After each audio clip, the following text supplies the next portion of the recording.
Ani, everyone. Hello. Welcome to the Youth Speaker Series. My name is Neebin Prince, and I'm going to be discussing the importance and significance of living an active lifestyle, along with holistic perspectives on wellness and movement.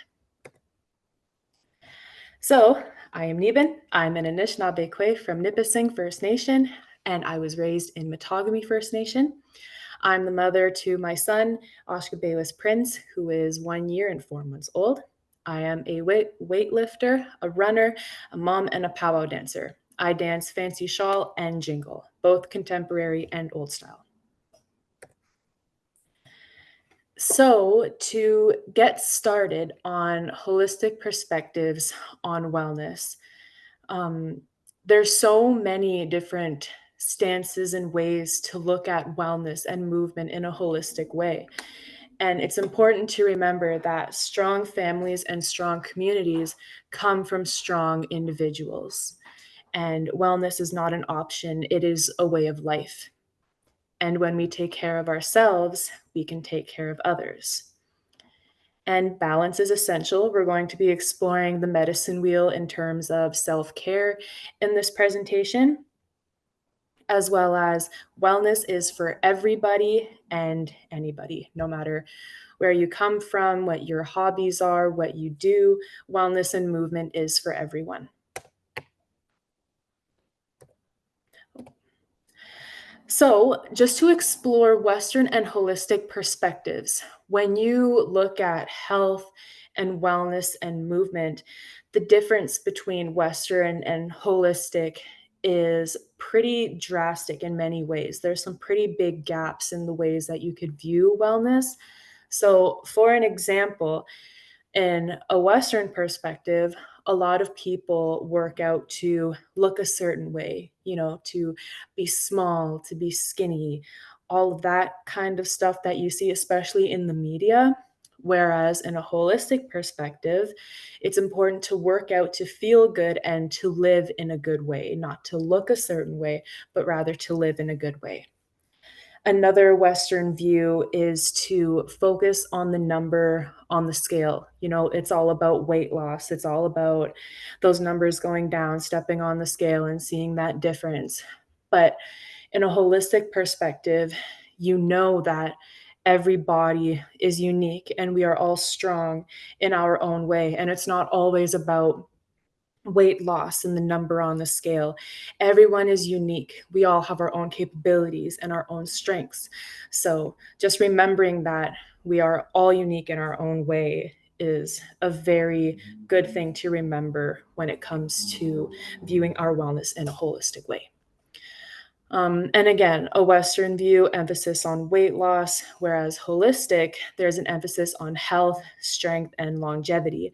So, again, going to the first point, working out to look a certain way, to be skinny, like looking at it in a holistic view, switches that into a no, I'm doing this to live in a good way, to be strong, to be a strong parent to my children, to be a strong grandparent to my grandchildren. It's very generational to live in a good way. And it's important to remember that when viewing this in a holistic way. Um, Western views treat exercise as a chore, and holistic views treat movement as something to cherish because it's important to move because of the fact you love your body, not because you hate your body and you want to change it. It's all about moving because you love your body, and to be able to move and to exercise and to be strong is a gift. And lastly, Western perspectives focus on diet culture, and the whole health thingy is very restriction based, whereas holistic perspectives focuses on nourishment and balance. So I'm just going to give a little example for that. If you go to a birthday party, you celebrate your friend's birthday, and instead of saying, no, I can't have birthday cake, I'm on a very strict diet, I can't have any sugar, a holistic view would be, oh, I'm going to have a piece of cake to celebrate my friend's birthday because life is about balance. And when you have balance in life, it is so much easier to enjoy those types of things in life. And with that, a little bit of perspective on what fitness really means. Just to put it into perspective, I have two photos. On the left, we have a marathon runner, and on the right, we have a power lifter. And this is a perfect example of how two people who look very different, who are different sizes, are both strong in their own way.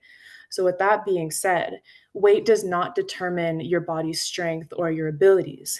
We can all look different and be strong in our own way.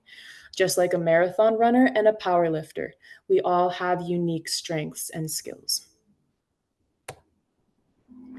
So, diving into the culture aspect when it comes to influences on wellness. I listed five major influences here that come from our culture. The first one being teachings, and that's where holistic perspectives come from, everything that we just covered in the previous slides. Community, like I mentioned earlier, healthy families and healthy nations come from us. When we take care of ourselves, we could take care of others. Tradition, when we are healthy, we can carry tradition. We can attend ceremony, we could learn traditions, and we could share those with our family. When we are healthy, we could go out onto the land and exercise these traditions with those that we love. And again, family, our health helps us care and provide for our family. And lastly, identity. It's so important to remember that generational strength lives inside us all. And so we are going to explore the medicine wheel. It is so important to remember the significance of the medicine wheel and the impact it has on our health, our physical, mental, emotional, and spiritual well being. And there are so many ways to prioritize each quadrant because we're all different. We all have our own interests, things that we like to do. So I just provided some examples of things that you can do to take care of each aspect of your medicine wheel. So, for physical, we have walking, running, dancing, movement that makes you happy. I always remind people that all movement is good movement, especially if it's movement that makes you feel good. And in the mental quadrant, we have reading, listening to your favorite music, and journaling. For emotional, we have talking with a friend, family member, or loved one, crying, singing, just having a form of releasing energy and emotions, whether that's through speaking or projecting your voice in healthy ways. And for spiritual, I put attending ceremony, meditation, and spending time on the land. And as I mentioned, we are all unique. We all have different strengths. We all have different interests. So whatever fills our cup it's all unique. So whatever serves you, whatever makes you feel good, that is how you can manage your medicine wheel. And one thing that I always remind myself and others is that if one part of your medicine wheel is out of balance, it affects the flow of all the rest. So if I'm taking care of myself physically, emotionally, spiritually, I'm going to the gym, I'm attending ceremony, I'm doing all that stuff. But if my mental isn't really doing too well, it affects the flow and the balance of the rest of your medicine wheel. So it's so important to remember to prioritize each part of yourself in your everyday life because it greatly contributes to your health and the way you operate. Just extending the medicine wheel concept, how does movement itself impact our medicine wheel? Because movement impacts us spiritually, emotionally, mentally, and physically. So, in the spiritual realm, movement, especially on the land, connects us to our roots, culture, and tradition. And it doesn't really have to be anything extreme. If you attend ceremony on the land, you go out hunting, all of that requires movement. And when we are on the land, that's connection. It's the greatest connection ever. So having that movement out on the land is something that could really serve our spiritual well-being. As for emotional, movement is a healthy way to express our emotions. And with good movement, we could allow our feelings to flow through us. So, for example, if we're going through a hard time, if we're angry, if we're grieving, or even if we're happy, good movement is a way to express that energy and not keep it inside our bodies. And that goes hand in hand with mental. So, movement has the ability to help us manage our mental well being. Moving is a form of giving our minds fresh air. That's the way I like to see it. And as for physical, our physical strength and caring for our bodies positively impacts every part of our lives because we are beings in these physical capsules, which are our bodies. So when we take care of those capsules, it impacts us spiritually, emotionally, and mentally in positive ways. Land-based movement. I love talking about land-based movement because fitness, when you look at fitness, especially from a Western perspective, it doesn't always have to be in a gym. It doesn't always have to be running. There are so many ways to enjoy land-based movement and to make movement a part of your life. And you could do that through, for example, powwow dancing, hide tanning, medicine collecting, hunting, and lodge building. These are just a few examples of land based movement because each of these things require strength, energy, and they all serve us well. It feeds our spirit, it connects us with those around us. So, land based movement is something that I really, really like to talk about because it has such positive impacts on our people, especially our youth. And along with that, we're going to discuss historical impacts when it comes to movement and who we are as people. So, traditionally, in many ways, our wellness and fitness was part of who we are. Our people were not sedentary. We were hunters, travelers, harvesters, and warriors. Everything we did required the land, and everything we did required movement. Physical activity was not considered a hobby or an option like many view it as today. It was necessary for survival. And continuing on from that, it is important to recognize that we come from a very healthy place.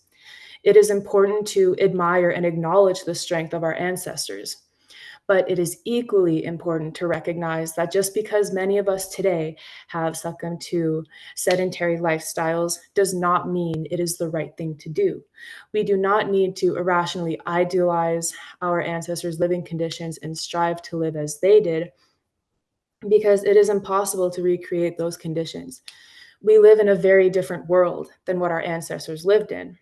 So, what we do need to do is go back to understanding that physical wellness is not just an option, it is necessary for survival, and it is how we live in a good way today. And so, with that, just to put it into perspective, as I mentioned earlier, movement influences every single part of our being. And as I just mentioned, it is so important to reflect on the way our ancestors lived. They were travelers, they were collectors, they were hunters, they did so many things on foot. They were so strong. And that generational strength lives through each and every one of us. And as I've said, and as I will mention again, fitness is not limited to the gym or to running. It is land-based. It is part of who we are. It is truly all of the above.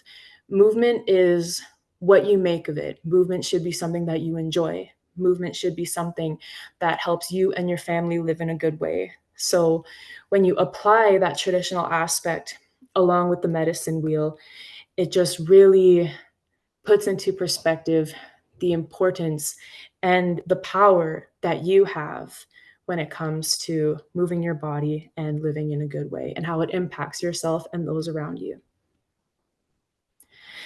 With that, I'm going to discuss a little bit of my story, starting with running. So, I've had a love for running since I was a child, and movement has always been a part of my life.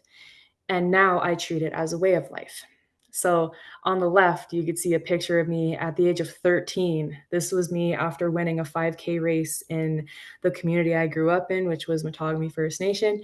And now, fast forward to this summer, this was a 5K event that I participated in at the age of 24. So just looking at how these photos are 10 years apart, I have faced a lot between these two photos, lots of challenges, lots of good things, but movement is something that has always remained a constant in my life.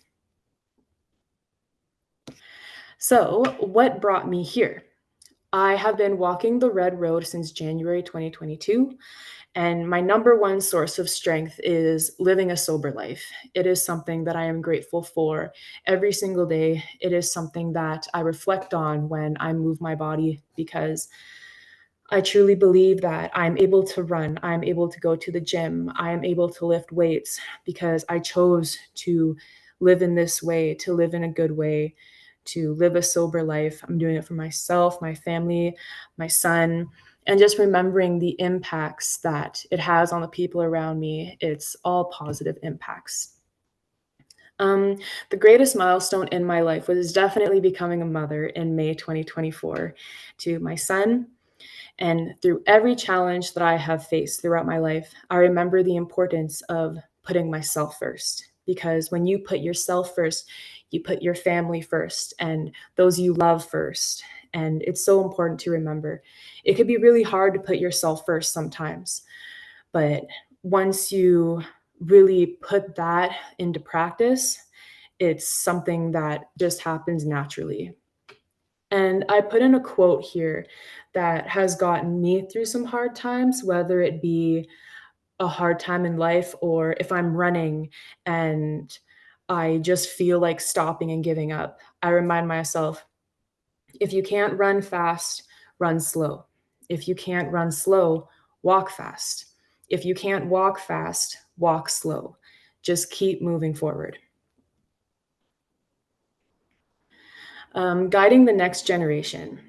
So it is important to remember that the young ones are always watching us, and we lead by example. Our children, our younger relatives, whether it be younger siblings or little cousins, the youth in our communities, they are always looking up to us. And when we include them, when we bring them to the land and we show them good movement, they will follow our example. And I speak from a lot of experience because I have a little one watching me every day. My son has always given me the strength to continue doing what feeds my spirit so I can continue to model this way of life. And I put in some photos here that are really special to me. On the top left, you could see me in the gym during my pregnancy.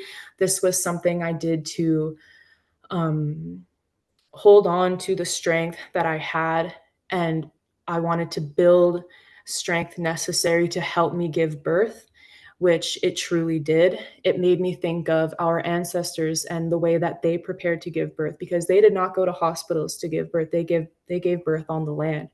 So that's something that really kept me inspired and grounded during my pregnancy and continuing to be in the gym while carrying my son. And on the left, you could see me pushing my son during a 9 kilometer event. Bringing my son along with me is something that I love to do because I want him to be running beside me one day. And it makes me think about our nations and our communities and how I mentioned the young ones are always watching us. They're always looking up to us. And when we lead by good example and include them with us, they will follow in our footsteps. And living in a good way is something that we all have a role in because when it comes to us and the next generation, we are leading them. So it is so important to continue to do things in a good way because they're always watching. So, wherever you are in your journey, some things to remember is all movement is good movement. Movement builds relationships and brings people together. Movement with friends and family adds to the experience. And to be able to move is a privilege. And movement connects us to the land. And lastly, as I mentioned, fitness can be achieved anywhere, not just in the gym. And the photo that you see on this slide, I got this from the Mio Movement website. Um, it really speaks to me because you could see the older participants and the youth, they're all doing something together in the form of a circle. They're all learning together, they're moving together, they're on the land. You could see the teepee in the back. Like, movement has such a way of bringing our people together because it has always been a part of who we are. So just seeing this energy and everything that the people are sharing in this photo, it just really puts it into perspective. Movement and exercise has a place for everyone, no matter where you come from. It has a place for everyone. And here I included a quote from Well for Culture that really spoke to me that I wanted to share with everyone. And that is, our happiness, emotional well being, mental tenacity, and ability to take care of ourselves and our families relies upon the strength and durability of our physical bodies. Exercise should not be viewed as an option. In order to prevent chronic illnesses, debilitating injuries, and even neurological disorders, we need to stay physically active. It really puts it into perspective how, like when we were discussing the medicine wheel, when we are physically active, it impacts our spiritual health, our mental health, our emotional health. It really, really impacts that circle and the way it flows. So that's the reason why exercise is so important. Whether you're a runner or you just walk or go out into the land, all movement is good movement and impacts all of us and those around us in good ways. And these are my sources that I really wanted to include and discuss. I put the websites on here. MioMovement.com. I am a brand ambassador for Mio Movement, and they focus on holistic wellness. They hold workshops, programs, they have clothing and merchandise. They're a group that has really inspired me to strive to do my best as an Indigenous person and to inspire those around me, along with Well for Culture. Like the quote and the photo that I used from Well for Culture, they discuss tradition and the way our people have always lived and the importance of keeping that good movement as part of your life. There's so much that you could learn from their website. So I just really wanted to include these two sources in the presentation for you guys to check out. And with that being said, that concludes my presentation. So I just want to say thank you very much for listening, and I am open to answering any questions. I just want to give a big thank you for Neebin for being here today and having your presentation. And it is recorded and it will be uploaded to YouTube. So if you want to come back and rewatch the presentation, you have an opportunity to. But thank you all for joining tonight. And thank you, Neebin, again. But I hope you all have a great night. Thanks again for facilitating. It's very good for me. Thank you. Thank you, everyone. Thank you. Have